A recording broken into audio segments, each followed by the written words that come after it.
Back to the Dean Obeidallah show. Joining us right now, it's once again W.Kamau Bell, Emmy and Peabody Award-winning TV host, comedian, filmmaker. He won Celebrity Jeopardy, and he's got a brand new podcast, Who's With Me, which we're going to talk about. And he's still basking in the glow of Celebrity Jeopardy champion, right? Still enjoying that? Yeah, yeah. Even though they made me come back and lose the next year, which I felt a type of way about that. So I was 2025. Mina Kimes is the current Celebrity Jeopardy champion. I don't recognize that person. I only recognize you. You're forever Thank you, Celebrity thank you, Jeopardy thank champion. you. I So, appreciate I that. mean, really, what we talked about last time you were on, I mean, that's really impressive. I mean, no joking around. Did you No, guys it's. study? I mean, it's right over here in my house. There's like, and I'm not. These are just facts. I'm not trying to brag, but I have. It's right in the middle of the Emmys I won. Wow. That I would open every conversation with, well, when I won Celebrity Jeopardy. So, Yeah, uh, no, but I'm saying it's the central trophy. It's like the Emmys flank the Celebrity Jeopardy trophy. you could be one day the new host of Celebrity Jeopardy. I mean, isn't the guy who's hosting now the former Yeah, champ? I mean, yeah, I talked to Ken Jennings hosts regular Jeopardy and Celebrity Jeopardy, and I actually talked to him. I was like, if you ever need to like let it go, man, you work too hard. Because he lives in Seattle, he travels to L.A. to host Jeopardy, and I'm like, just you don't need this many jobs, Ken. So I put in my application. I love that, like you're pitching while you're there. But by the way, Kelly I just spoke to was. you. It's a very Jersey thing, I should say. But you're not from Jersey. I'm from Jersey. This is what you do. All right. So let's Yeah. talk. You write a Substack, and I see sometimes you do Substack chats, but you write articles, and I subscribe because I'm a Hmm. huge fan of Kamau Bell, longtime Thank you, fan. thank So you. your new article was, and I'll read the title: Elon Musk is the world's first Nazi trillionaire. So Elon Musk, the world's first Nazi trillionaire, and go. Tell us why. Well, I think all the articles, all the headlines I saw were sort of saying he's the first trillionaire. And I feel like you're leaving out a key part of this trillionaire. And actually, one of the reasons he is a trillionaire because he's aligned himself hardcore with white supremacy. Like, I don't think you can get to trillionaire status unless you align yourself hardcore with the worst elements of white supremacy. And that's why Jeff Bezos will one day be a trillionaire. And that's why Mark Zuckerberg will one day be a trillionaire. Because as we saw, they were all in the front row at Donald Trump's inauguration. So they are aligning themselves with white supremacy, and his flavor is just the Nazi side, as he let us know when he gave us the Nazi salute the day that Trump was inaugurated.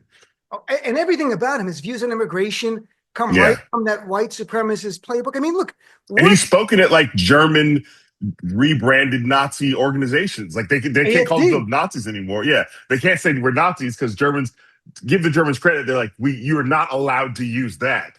So they've right? rebranded themselves, and he spoke there and talked about the purity of the German race. The Muskies. Maybe that's what they're going to call them. The look, I think it's a great, but also the other point too is the rise of the oligarch and the oligarchy in America is undeniable. I mean, do you think there's a Hmm. point organically? Because I feel like it's building, where people are like, something's got to be done. There's got to be a real taxing of these people. If they can still make $1 billion, yeah, they make $1 trillion. So, but you got to pay more. This is outrageous. I mean, I would like to think that because we currently have a free we have a we're allowed to have free speech in this country in ways that they're not allowed to have in other countries where this happened. But I think people in Venezuela were like, hey man, one day it was good and one day it wasn't. Like the bottom just dropped out and we had to deal with the consequences.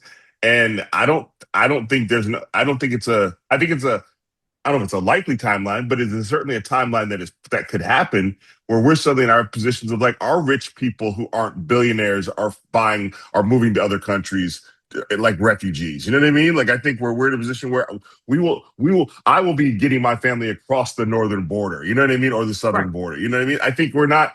I think we think that happens elsewhere, but I don't think it couldn't happen here Well, where the it, whole bottom drops out of society and we're just sort of like we all got to get out of here, those of us who can.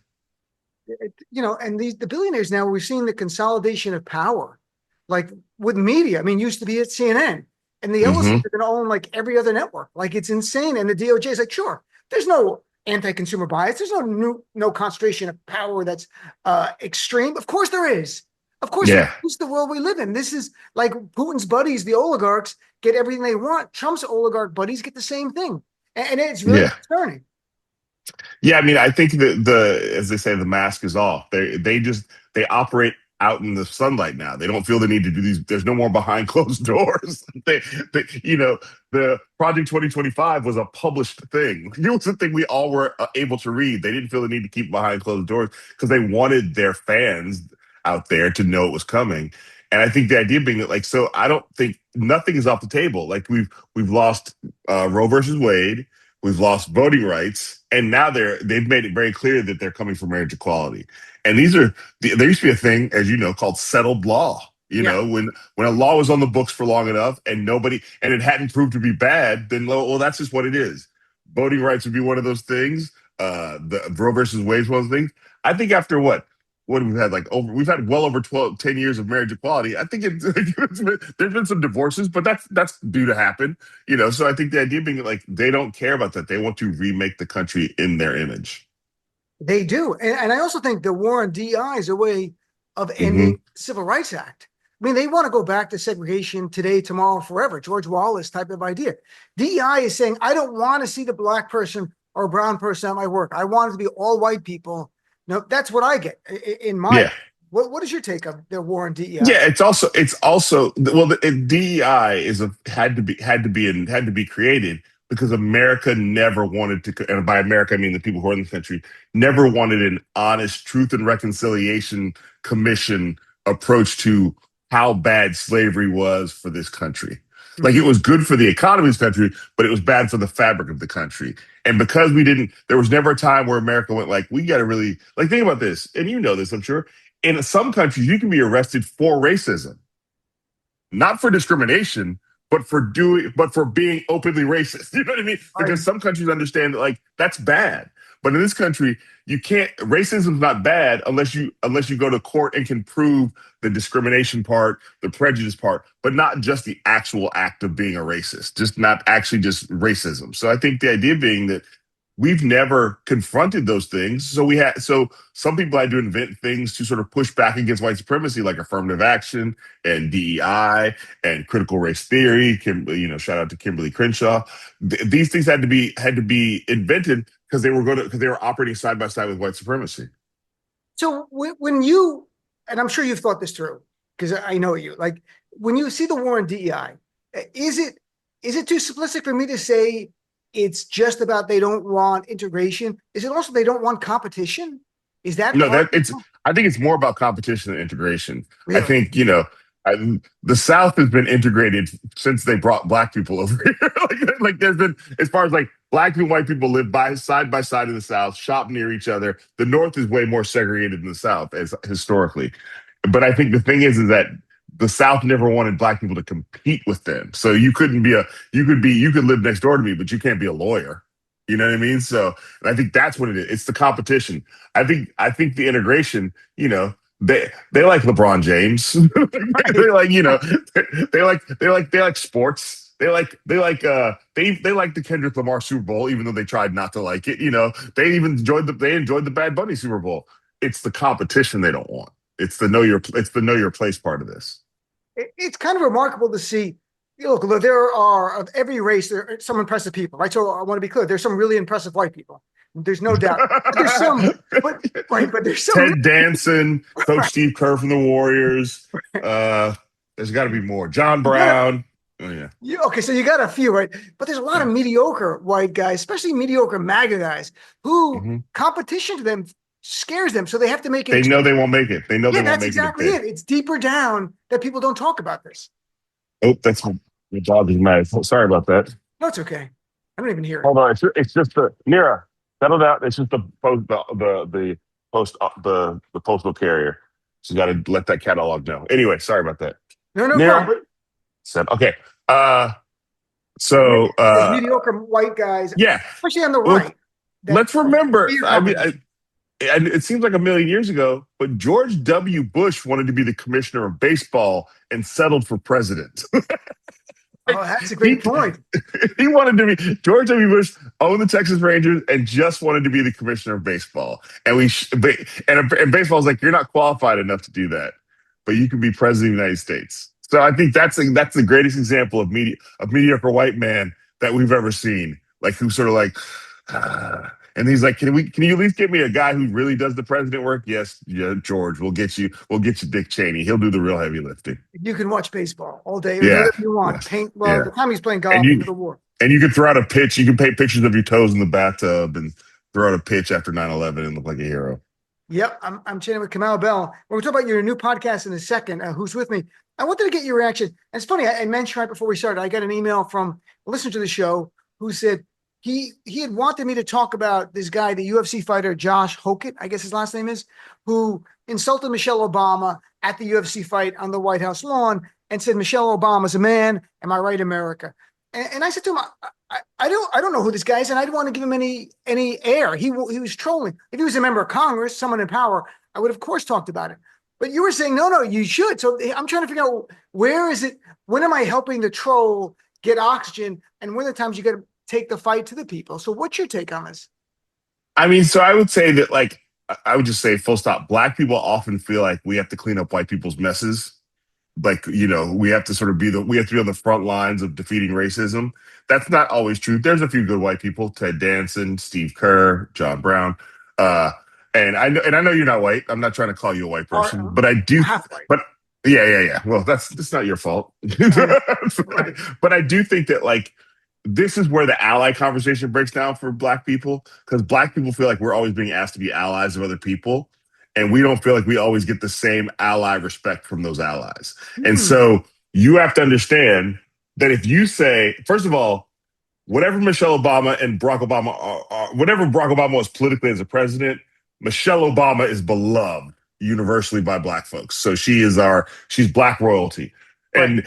And I think you have to understand that, like, she is still held in high regard for black people. So anybody who fixes their mouth to say, as my grandmother would say, to talk badly about her is going to get our attention. And the fact, if he had said that at a UFC fight, maybe that black person doesn't feel like you should say anything. If it's just a Right. UFC fight Right. in their standard Abu Dhabi, Right. it's just maybe it doesn't. But because it was this event that was on the White House lawn, it's being amplified a million times louder. And Right. so we need to make sure that we're amplifying the fact that that's wrong. And I think black people, again, of course, like, I talked about it. A lot of black people talked about it. But again, I think a lot of black people feel like we're always in the position of being asked to be allies, to show up for other people. And some black people feel like we're not always showed up for in the same way. And I don't think anybody needed you to do an hour of programming about it. But, like, before we started, I don't know if we can say it now, but you were just like, fuck that guy. I was like, that's all you needed to say. Right. you, Right. you can get to the other stuff. Just also fuck that guy. We don't Right. need you to, like, grandstand and go on tour about it. But, like, we just need to know, okay, Dean also feels that. Okay, good. We'll let DL Hughley handle the deep breakdown. Okay. You just need to say, fuck that guy. No, that's it. And Josh, go fuck yourself, because that's what I'm like, who is it? Yeah. I've never heard of the guy. I'm like, No. he's an asshole. And to me, I'm like, But it's like, but he's being given yeah, a microphone on the White House lawn. that's a good point. That's the thing. It's like that he at an event that is ostensibly, we know it's not true, to celebrate the 250th birthday of America. So now that when certain history books will write on America's 250th birthday, which it wasn't because it was Trump's birthday, this man said Michelle Obama. That's a part of the public record now. So, and I think some people need us to, Very in the much. same way that, like, as a black man, cisgender heterosexual black man, I feel like it's very important to call it out. Not only because I love not only because I think Michelle Obama, that's not kind and not right and shitty, but also it's transphobic. And I know that part of my role as an ally is to make sure I call out the transphobia of it. And it's because, even though I'm not, because again, I need to make sure that everybody, I feel very clear about, like, I need to make sure the people I'm with know that I'm with them. And that's a great way of looking at it. And it's a good learning lesson for me, because again, if a member of Congress had said it, or an elected official, I definitely would have talked about it and said, what a piece of garbage. And you're right, too, because there are sometimes Republicans like Tommy Tuberville's garbage. He says anti-Muslim stuff all the time now, like all the time.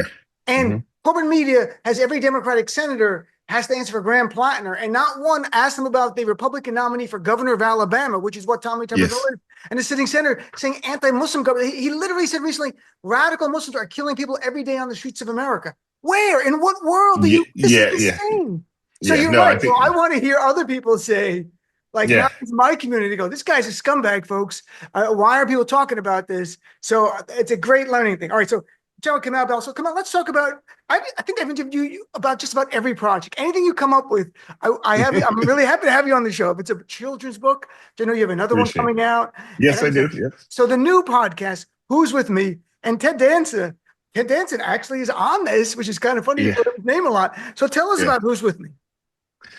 So it's a pod. I've been, I've been in the podcast space many different times and many different lives. I was most recently, I was the host of the ACLU's podcast at Liberty. I did that for a year or so. Most notably, people may know me from my podcast. Denzel Washington is the greatest actor of all time, period, which I do with my friend Kevin Avery. And so I've had several different politically reactive with my friend Harry Kondabolu. So I've had many different podcast lives, but I've never had a podcast that was just mine to do with as I pleased. And as an only child, that was an itch I wanted to scratch. So when I started I actually started working on thinking about the podcast before I started writing the Substack. But once I had the Substack and I started to really enjoy it and really build an audience. And the Substack was named Who's With Me, which I feel like is the most basic question we can ask in this time. I was Sure. like, oh, the podcast should also be Who's With Me, because this is I'm still asking the same questions just in different ways. The end of every podcast generally ends with me asking somebody, "Are you with me?" And they've so far everybody who I've asked has said yes. It's also a way for me to sort of have conversations with people that I wouldn't have unless I book them. So like, I'm not going to call. I had Daryl Lindo's number, but I'm not going to call and go, "Can I just talk to you for an hour and tell you what I like about you?" You know what I Right, mean? Like, right. So it's a way for me. I start the podcast by giving people their flowers, by saying the things I admire about them. Then I have really focused conversations about things I want to know about them. But then there's also a bit of it that is off-roading. Like I had Kristen Kish on last week, and she was really curious about the Kevin Hart roast because she's not a comedian and hadn't watched it, but just saw it, kept seeing that Tony Hinchcliffe clip stumble across her feed. And so we did about a 10-minute conversation where I broke down the Kevin Hart roast, which was not on my list of things to do, but it was Right. great. So it's really just a way for me to connect with people who I admire and respect. But like, and then Ted Danson showed up and was like, clearly he showed up with an agenda of like, I'm going to use Kamau's podcast as a way to apologize for doing blackface at the Friars Club roast in 1993. So he Wow. went into a very thorough. It's the it's the best white man. It's the best rich white man apology I've ever heard. To be fair, haven't heard that many. But Right. he was very thoroughly and took all the responsibility for what he had done. And it's a thing that had sort of dogged him for years, especially because younger people would stumble across it on the internet and be like, "But that's Michael from The Good Place. Why would he do that?" And Right. so it's been, today is our episodes with David Diggs, who's a friend of mine, know him from like The Boys and Hamilton and Blackish and many others, and his rap group Clipping. So a lot of the conversations are about Oakland because a lot of people I want to talk to people who are from the Bay Area. And then we end the podcast I end the podcast asking people for causes or nonprofits that they would like people to know more about and support. So it's also about like just shouting out things because my audience always wants to know, what can I do? So the Right. podcast really has a thing about like, here's a new thing you can do. And that it's important because you can talk about an issue. And if you don't give people, as I've learned through my radio show for years, if you don't give people a place to actually do something to change it, then what's the point? You're just filling time. Yeah. So And this came to me from CNN because on CNN's United States, they wouldn't let me go. And now go donate. Like they wouldn't let right. me do that. And I just got really frustrated. So I would start doing it on Twitter after the show. When the show would air, I'd live tweet back when Twitter was Twitter. And so now it's just baked into most things I do. There's a way to sort of go support this thing. That's great. Look, it's great. And if you were still at CNN now, I wonder if we don't even know if it would have continued under the new leadership, which is No, I mean, I got out when I knew I knew when I was out. Remember, they let me go, and at the same time, they let Lisa Ling go. They let Stanley Tucci go. They didn't even want a rich white A-list actor eating pizza. You know what I mean? So like, right. I knew that it was not. I knew it wasn't really personal to me. It was just like we're cutting all the costs and all the things we perceive as fat. What you also cut is the reputation of the network that had been built up through the work specifically of Anthony Bourdain and everybody who followed him. Certainly. There's no doubt. And last thing, quick thing, you're now going on tour again. Where can people find the dates? Kamau's a Go really to funny, insightful comedian. Where can people check out the dates and find out where you're performing? You can go to my website, W.Kamau.com. I also just go sign up just give me my email. Give me your email on Substack. Who's with me? Who's with me? You'll learn about everything I'm doing. It's just more efficient than going to a website. Just go to my Substack.